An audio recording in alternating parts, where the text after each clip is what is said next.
Keep it going till she gets all the way up here. The one, the only Lizz Evalen!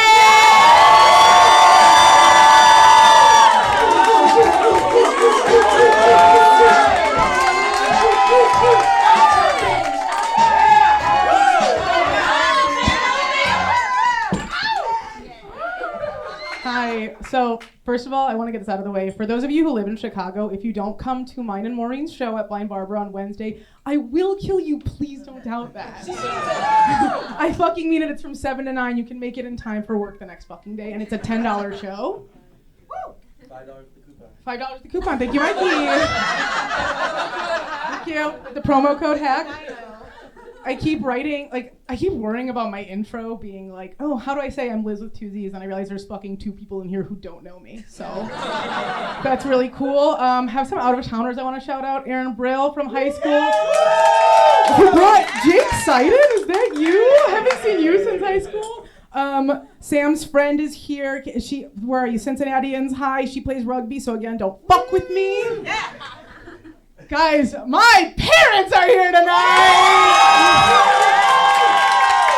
Hi, Mom. Hi, Dad. Great, the light's right on me, so I can't see their faces. You'll have to tell me if they're laughing, Margulis. Again, for those of you who don't know me, that's maybe 2 people. My parents immigrated in 1989 from Ukraine when it was the Soviet Union. Give it up. You know, they've been through a lot of obstacles, immense struggles. Had to start over anew, learn a new language, learn new customs. And they did it! Let's fucking go! My dad's a doctor. My mom is whatever the hell she fucking wants, because my dad's a doctor. Thank you. She runs the household. I don't want to say like the Navy, that's really strict. She runs the household like a fine dining restaurant in like a friendly Midwest city. Let's say that.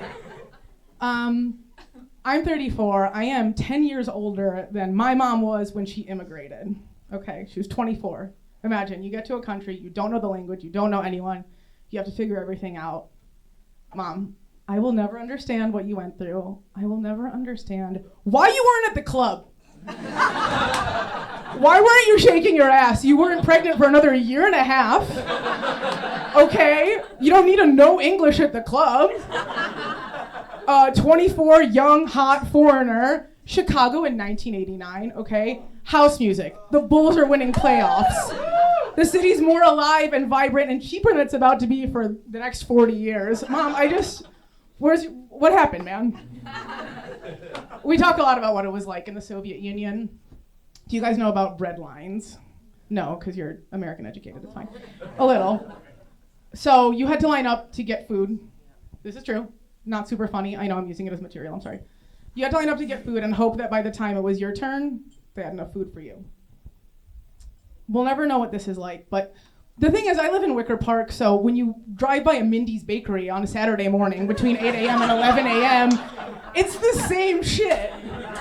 It's the same. And like, okay, I'm going to sound kind of like Seinfeld here, you know, what's the deal? But like, what's the deal with all these, we were just talking about this today in the group chat, these niche pastry shops that are like, we're making kimchi strawberry bialy. It's $28.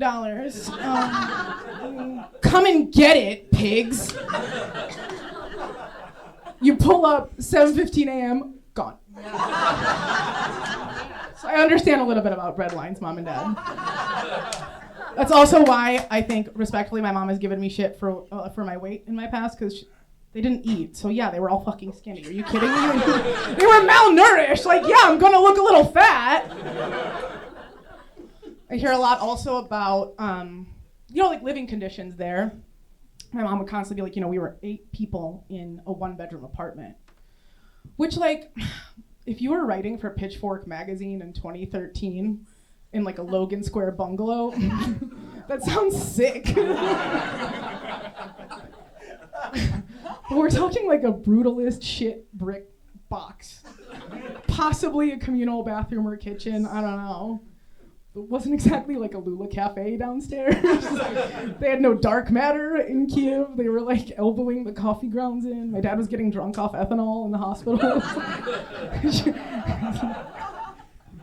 It was pretty bleak.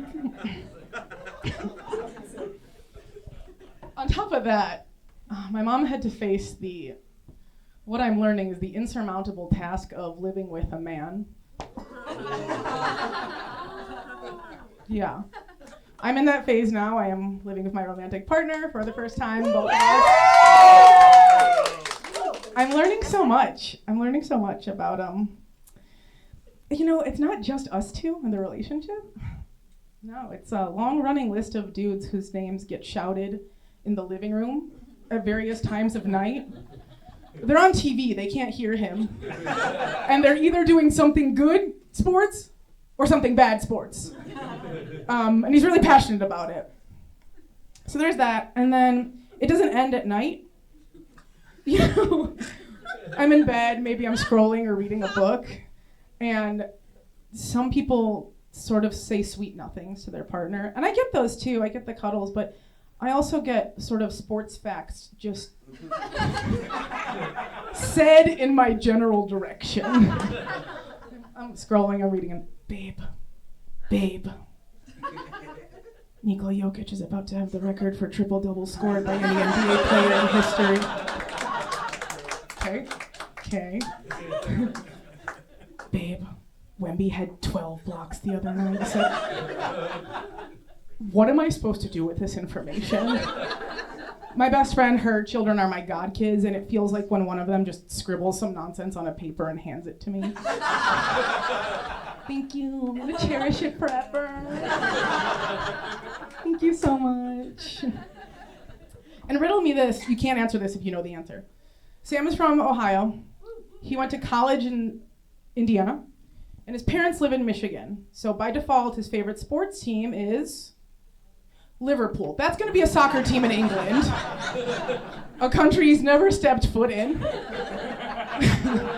Never even dipped a toe across the border.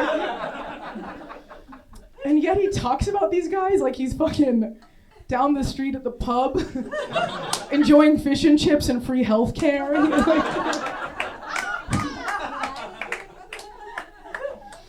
And since they play overseas, the timing is occasionally at 6 a.m. on a Saturday. I hear stirring from the room and kind of open an eye. I don't have my contacts in yet, and I see a shadow in the corner. It's not my sleep paralysis demon. That's the AI LinkedIn recruiters. It's my 39-year-old boyfriend, and he's like, picture a robber in a Disney cartoon. He's sneaking out of the bedroom like this. And then anywhere between 5 and 30 minutes later, he's sneaking back in because he forgot to put on the jersey that he insists he's not superstitious about wearing. Sometimes, if I'm lucky, I wake up and over the blanket is a jersey draped for me to put on. When it's my turn to wake up. One of these days, I'm hoping it'll be a pile of cash, but for right now, it's just jerseys. Credit where credit is due, though. He does like to spice it up in the bedroom. Sometimes we're watching a period piece, like on a movie or TV that doesn't take place now. That's what that means. It's not about periods. It sounded weird. And he has to tell me exactly what kind of firearm is being featured on the screen. So I don't have a full-time 9-to-5 right now, but if you put on any episode of Peaky Blinders, I will tell you exactly what gun they're using and what season it is based on the gun. I'm really glad that bit worked. Since I started doing stand-up, which hasn't been that long, I'm just really fucking good at it. A lot of my usually straight guy friends are doing this thing where they go, you should use that in your set.